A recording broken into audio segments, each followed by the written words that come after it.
Welcome back to FNM TV. We have a game in progress. I had a little bit of an editing issue in the previous one. I apologize to you guys, so we're going to pick it right up back up here. It's going to be Souk and Shaw tied up 1-1 going into Game 3 here. I originally thought that it was 2 games and this was a part 2, but I was very, very wrong. Ian ended up winning that middle series, and this is a Game 3 right here. So we have Ratchet Bomb on the board and Tumble Magnet. I assume that Ratchet Bomb is at 1 or 2.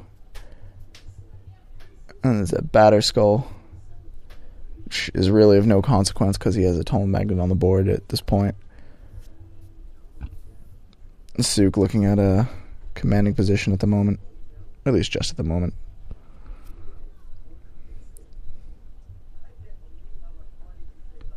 Play an island for the turn.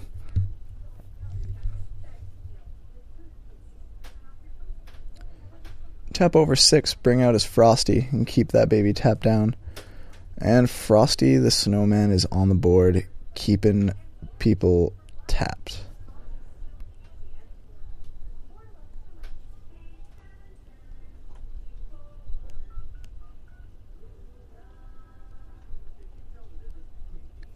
Marsh Flats, crack.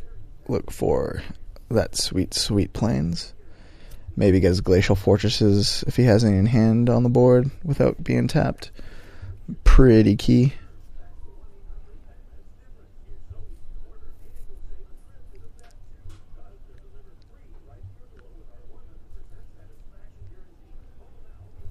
Souk has a very commanding board position right now. Very, very commanding.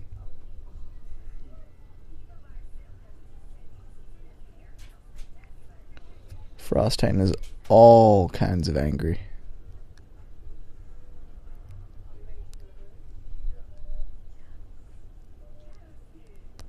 I don't think Frost Titan's really a great Titan right now. I think he's probably 4th best.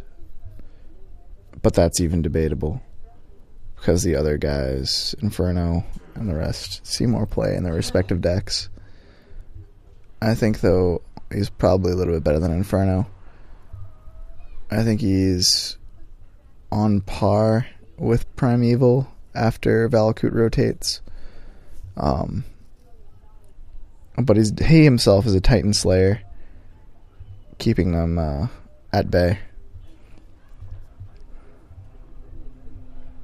Which pretty much, I mean, like in a Titan-dominated format, he can be that X factor.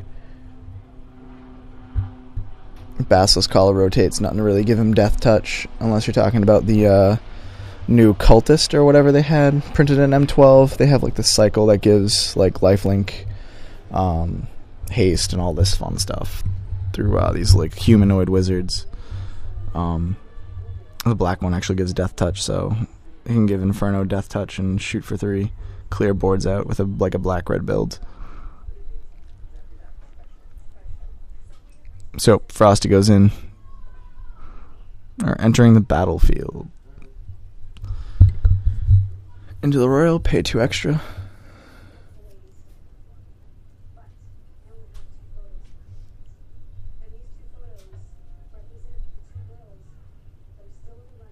And he's tapped out, which will allow Souk to recast Titan.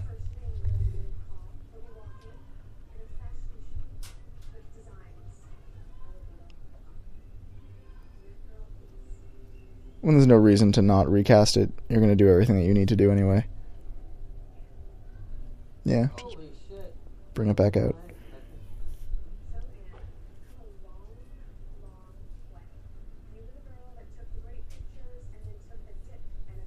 Decent misplay from Ian, but you can kind of see that it would have happened. I think other people make that mistake.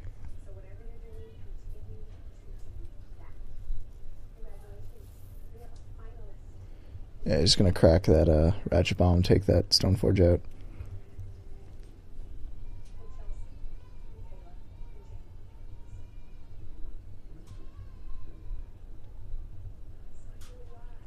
Now remember this, guys, when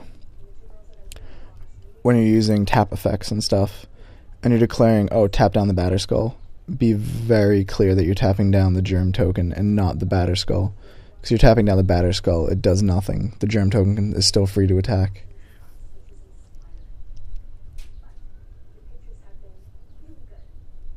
Especially at big tournaments like FNMs and stuff, no one, I don't think, really cares. They're just going to understand.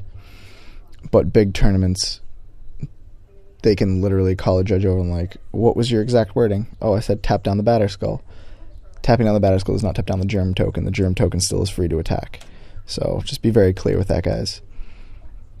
A little bit of a heads up, hopefully, that you guys don't get stuck in a situation like that.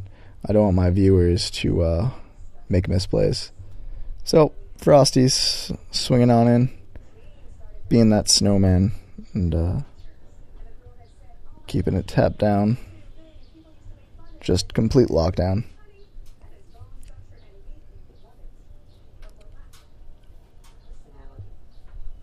I'm not sure what Souk has in hand, but in that hand I'd tap to add the mana, and then use the Tech Edge.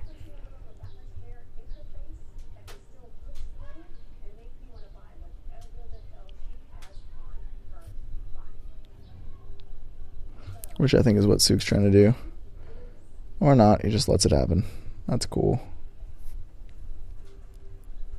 I think it's of little consequence either way that he does it, unless he has, like, into the Royal that he's planning on kicking.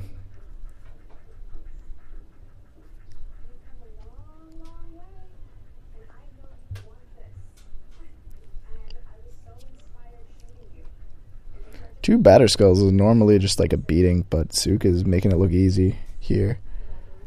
No fault to Ian, of course, but it's that Frost Titan that just does so much.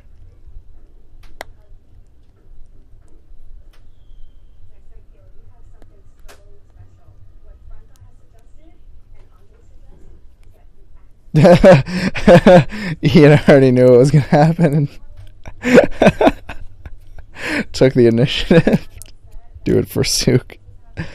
It's kind of funny when you have good friends that really play against each other. They're just kind of like, yeah, well, you're going to do this anyway, so I'm going to just bait it out.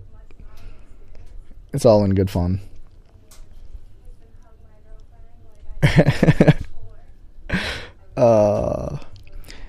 For you guys who don't know, Ian's actually leaving our FNM group, moving on away.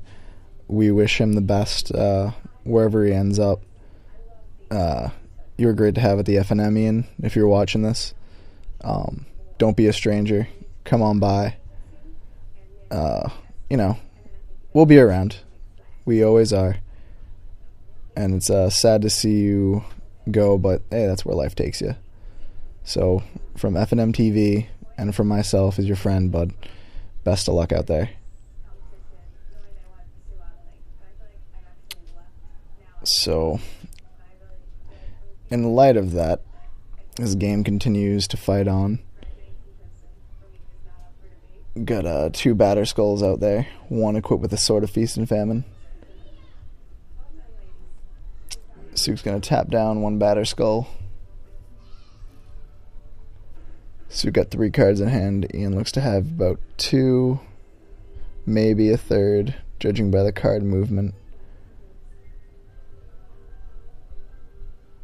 Looks to have a mana leak. And I think it's only 2, because that mana leak keeps showing up on the front after the first move. So, Frosty enters the battle. It's going to pay 2, 3, 4, 5. Animate the Colonnade.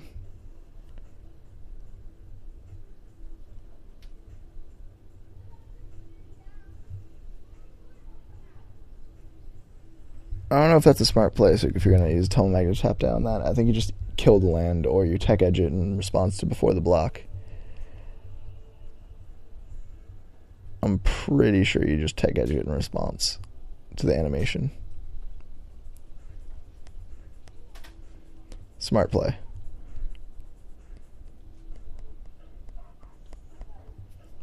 Now Souk has another Tech Edge and a Colonnade to animate of his own for the next turn. You can probably just hit for game.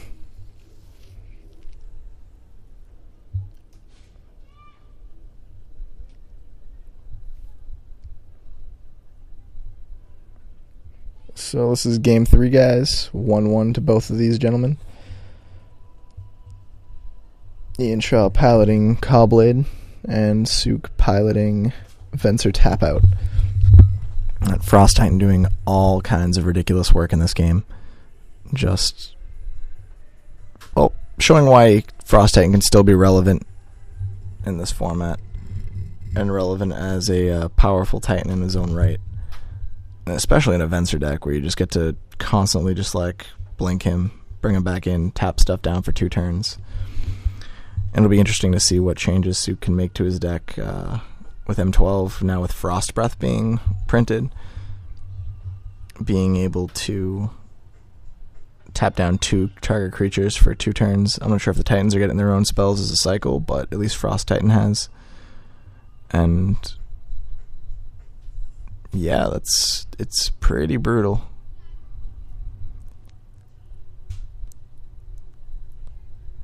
Ian's looking over what he has, what he can draw into, if it's right to crack that Iron Mesa or not, to look for that Plains, if this is all worthwhile or if it's going to be game. Cracking it, looking through his thing, and he's just going to scoop it. And that's a game between these two guys. Souk has taken this one 2-1, and that's a defeat for Cawblade. Win for Venser Tapout, and we're going to go on to the next and what I believe is the last round. So if you're in the Salem area, please come on, stop at Harrison's Comics and Collectibles, 252 Essex Street in Salem, Mass, right in downtown. If you need directions or any information at all, please call 978-741-0786. Talk to Logan or any of the guys over there. They'll be glad to give you any information. We start at 7. Registration starts at 6. Hope to see you there. Otherwise, comment and follow along. Subscribe. See you guys in the next video.